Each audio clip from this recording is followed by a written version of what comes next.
Hello everyone, how are you doing? This is MD Tech here for another quick tutorial. In today's tutorial, I'm going to show you guys how to go about messaging people on TikTok. So while TikTok gives you the ability to set certain restrictions on who can message you, whether you want to have friends only being able to have that ability, or if you want to have it set to public or just private, maybe no one can message you. In today's tutorial, I'm going to show you guys how to message people that have that ability or capability turned on. And without further ado, let's go ahead and jump right into it. So all you have to do is navigate over to whatever profile you want to send a message to. So select their profile and then select the message button up at the top. So then at this point, you can go ahead and actually send up to 3 messages per day. And that's pretty much it. Again, assuming that capability is enabled for that account.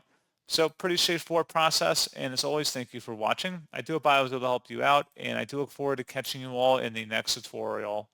Goodbye.